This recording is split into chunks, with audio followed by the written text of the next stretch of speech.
नमस्कार दोस्तों, हमारे YouTube चैनल पर एक बार फिर आपका स्वागत है। मध्य प्रदेश अति शिक्षक भर्ती को लेकर आप लोग के लगातार बड़ी संख्या में कमेंट हैं। बहुत सारे अभ्यर्थियों के कमेंट हैं कि सर कल जो आदेश जारी किया गया है जिसमें दस्तावेज सत्यापन की बात कही गई है, तो दस्तावेज सत्यापन किसे कराना है, क्या सभी को दस्तावेज सत्यापन कराना पड़ेगा, इसकी आज आखिरी तारीख है। और यहाँ पर कुछ अभ्यर्थियों के ऐसे भी कमेंट हैं कि सर हम अपनी स्कूल चॉइस फिलिंग को लॉक कर चुके हैं, तो क्या अब यहाँ पर हम लोग एडिट कर सकते हैं। कुछ अभ्यर्थी कुछ और स्कूल उसमें ऐड करना चाहते हैं या फिर उनके क्रम में परिवर्तन करना चाहते हैं। ऐसे तमाम कमेंट आप लोग के देखने मिले हैं, तो एक एक करके इन सब के बारे में आगे हम बात करेंगे कि दस्तावेज सत्यापन किसे कराना है। इसके साथ साथ लॉक करने के बाद आप लोग एडिट कर पाएंगे या नहीं कर पाएंगे।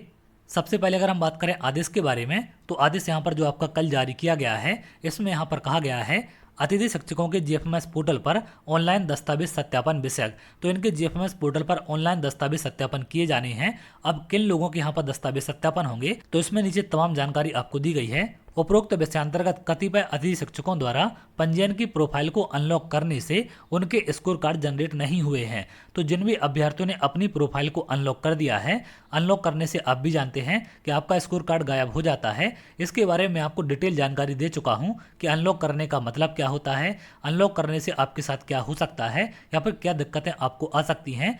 इन सब की जानकारी वीडियो में आपको दे चुका हूं, तो आप लोग चाहें तो उसे जाकर देख सकते हैं। डिस्क्रिप्शन में आपको प्लेलिस्ट का लिंक मिल जाएगा, तो उस प्लेलिस्ट में जाकर आप देख सकते हैं। गेस्ट टीचर को लेकर जो भी आपके डाउट हैं उस प्लेलिस्ट में सभी वीडियो डले हुए हैं, तो वहां पर जाकर आप स्क्रॉल करके देख सकते हैं। जो भी आपका डाउट हो उसे आप देख लें, उससे आपकी सारी जानकारी क्लियर हो जाएगी। तो जो भी अभ्यर्थी अपनी प्रोफाइल को अनलॉक कर देते हैं, प्रोफाइल अनलॉक करने का मतलब होता है कि आपने अपना सत्यापन हटा लिया है, यानी कि आपका सत्यापन हटने के साथ ही आपका स्कोर कार्ड भी गायब हो जाता है। और जब तक आप दोबारा से सत्यापन नहीं कराएंगे तब तक आपका स्कोर कार्ड जनरेट नहीं होगा। तो यहाँ पर उन्हीं अभ्यर्थियों को सत्यापन कराना है जो अपनी प्रोफाइल को अनलॉक कर चुके हैं।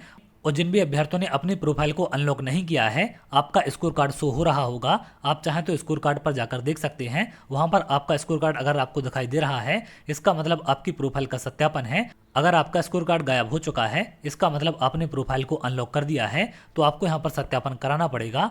अतः उनके द्वारा प्रस्तुत अभ्यावेदन के आधार पर उनकी योग्यता के दस्तावेजों का सत्यापन जीएफएमएस पोर्टल पर दिनांक 13/9/2 तक अनिवार्यतः पूर्ण कराना सुनिश्चित करें। तो आज सत्यापन की आखिरी तारीख है। आप में से जो भी अभ्यर्थी अपनी प्रोफाइल को अनलॉक कर चुके हैं, आप लोग जाकर संकुल प्राचार्य से सत्यापन करा सकते हैं। तो वहां से आपकी प्रोफाइल लॉक हो जाएगी। जैसे आपका सत्यापन होगा, आपका स्कोर कार्ड भी जनरेट हो जाएगा, तो आप लोग अपना स्कोर कार्ड वहां पर देख पाएंगे। तो यहाँ पर सभी अभ्यर्थियों को अपना दस्तावेज सत्यापन नहीं कराना है, सिर्फ ऐसे अभ्यर्थियों को कराना है जिन्होंने अपनी प्रोफाइल को अनलॉक कर दिया था। उनके लिए यहाँ पर विभाग की तरफ से एक और मौका दिया गया है। इसके अलावा जो पहले अपनी योग्यता को ऐड कर चुके हैं और उनकी जानकारी सत्यापित नहीं है, तो वो लोग भी जाकर अपना सत्यापन करा सकते हैं। लेकिन अगर हम बात करें नई जानकारी ऐड करने की, तो यहाँ पर नई जानकारी आपकी ऐड नहीं हो पा रही है, क्योंकि नई जानकारी ऐड करने के लिए पोर्टल आपका नहीं खोला गया। सिर्फ जो जानकारी पहले से ऐड है, जब आपके पंजीयन कराए जा रहे थे या फिर जानकारी आपकी ऐड कराई जा रही थी, उस टाइम पर जो भी अभ्यर्थी अपनी जानकारी ऐड कर चुके हैं लेकिन उसका सत्यापन नहीं करा पाए हैं, तो आप लोग जाकर अभी सत्यापन करा सकते हैं। आज सत्यापन की आखिरी तारीख है, तो किसी भी प्रकार की लापरवाही ना करें। आप लोग जाकर संकुल प्राचार्य से सत्यापन जरूर कराएं, जिससे आपका स्कोर कार्ड जनरेट हो सके।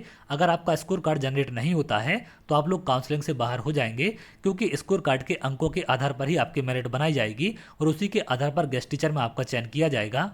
और इसके साथ साथ यदि आपकी प्रोफाइल में कोई नई क्वालिफिकेशन ऐड है और उसके अंक आपको शो नहीं हो रहे हैं, तो आप लोग जाकर ट्राई कर सकते हैं, उसका भी सत्यापन आप करा लें, क्योंकि जब तक आपका सत्यापन नहीं होगा तब तक उसके अंक यहाँ पर शो नहीं होंगे। अब कुछ अभ्यर्थियों को ऐसी भी दिक्कतें निकलकर सामने आ रही हैं कि उनके स्कोर कार्ड में अंक शो नहीं हो रहे हैं, जबकि वो लोग सत्यापन करा चुके हैं। तो देखिए, स्कोर कार्ड आपका ऑटोमेटिक जनरेट होता है। अब इसमें कब तक आपके अंक जनरेट होंगे या फिर कब तक प्रदर्शित होंगे, इसकी कोई भी समय सीमा नहीं है। कुछ अभ्यर्थियों के 2-3 दिन में दिखाई देने लगते हैं, तो कुछ अभ्यर्थियों के 24 घंटे के अंदर शो होने लगते हैं। लेकिन पोर्टल में तमाम दिक्कतें चल रही हैं, टेक्निकल प्रॉब्लम के चलते यहाँ पर समय लग सकता है। तो आप लोग लगातार अपने स्कोर कार्ड को चेक करते रहें। जैसे आपका पोर्टल अपडेट होगा, तो आपको स्कोर कार्ड में सारी जानकारी दिखने लगेगी। इसके साथ साथ जो स्कूल चॉइस फिलिंग की और उसमें संशोधन करने की प्रक्रिया है, इसकी तारीख को बढ़ाकर भी 12 तारीख से अब यहाँ पर 15 तारीख कर दिया गया है। तो 15 तारीख तक आप लोग स्कूल चॉइस फिलिंग कर सकते हैं और उसमें एडिट कर सकते हैं। लेकिन अब यहाँ पर कुछ अभ्यर्थियों के ऐसे भी कमेंट हैं कि सर हम अपनी प्रोफाइल को लॉक कर चुके हैं, तो क्या हम इसे एडिट कर पाएंगे या नहीं कर पाएंगे। तो जैसा कि विभाग की तरफ से आपको पोर्टल पर जानकारी दी गई थी और यहाँ पर एक लॉक करने का विकल्प आपको दिया गया था, जिसके बारे में मैंने आपको पहले जानकारी दी है कि कैसे कैसे आप लोग स्टेप बाय स्टेप अपनी चॉइस फिलिंग को लॉक कर सकते हैं। अब यहाँ पर कुछ लोग के कमेंट आ रहे हैं कि सर हमने यहाँ से लॉक तो कर दिया है, अब हम यहाँ पर कुछ और नए स्कूल ऐड करना चाहते हैं या फिर अपनी चॉइस फिलिंग में बदलाव करना चाहते हैं, तो क्या हम इसको एडिट कर पाएंगे या नहीं कर पाएंगे। तो जैसा कि आप यहाँ पर देख पा रहे हैं, मैंने प्रोफाइल में लॉग इन किया हुआ है। अभी मैंने इस प्रोफाइल को यहाँ पर लॉक कर दिया है। लॉक करने के बाद अब जैसे ही दोबारा से आप एडिट चॉइस फिलिंग पर क्लिक करेंगे तो आपको कुछ इस प्रकार का मैसेज यहाँ पर दिखाई देगा, बदलाव करने के लिए चॉइस की डिटेल उपलब्ध नहीं है। यानी कि आपने अगर प्रोफाइल को लॉक कर दिया है तो अब आप इसमें किसी भी प्रकार का बदलाव नहीं कर पाएंगे। तो जो भी अभ्यर्थी अपनी चॉइस फिलिंग को लॉक कर चुके हैं, अब इसमें किसी भी प्रकार का बदलाव नहीं होगा। अगर आपने अभी तक लॉक नहीं किया है तो आप लोग सोच समझकर पहले अपनी चॉइस फिलिंग को एडिट कर लें, जो भी आप उसमें बदलाव करना चाहते हैं उसके बाद ही आप लोग उसे लॉक करें, क्योंकि लॉक करने के बाद आपको दोबारा से चेंज करने का मौका नहीं मिलेगा। तो आप लोग किसी भी प्रकार की लापरवाही ना करें जिससे आपको ऐसे कमेंट करना पड़े कि सर हम कुछ और स्कूल ऐड करना चाहते हैं लेकिन हमें उसमें एडिट का ऑप्शन नहीं मिल रहा है। तो आप लोग ऐसी लापरवाही करते ही क्यों हैं जिससे आगे चल के आपको दिक्कत हो। आप जो भी स्कूल ऐड करना चाहते थे पहले उनकी प्रॉपर लिस्ट बना लेते या फिर उसमें देख लेते कि कौन कौन से नए स्कूल ऐड करना है, उसके बाद ही आप सारी चीज़ें लॉक करते। लेकिन आप लोग बिना सोचे समझे ऐसी यहाँ पर गलतियाँ करते हैं जिसके चलते आगे आपको समस्याएं हो सकती हैं। तो उम्मीद करते हैं जो भी यहाँ पर आपके डाउट थे वो सारे क्लियर हो चुके हैं। इसके अलावा और जो भी आपका डाउट है आप लोग प्लेलिस्ट में जाकर देख सकते हैं। वीडियो के डिस्क्रिप्शन में प्लेलिस्ट का लिंक मिल जाएगा, वहाँ पर तमाम गेस्ट टीचर को लेकर वीडियो डले हुए हैं, उसमें सारे डाउट आपके क्लियर हो जाएंगे।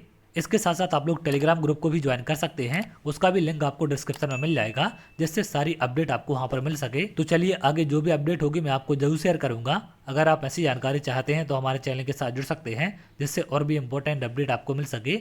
बहुत जल्द अगले वीडियो मिलेंगे, तब तक के लिए बहुत बहुत धन्यवाद।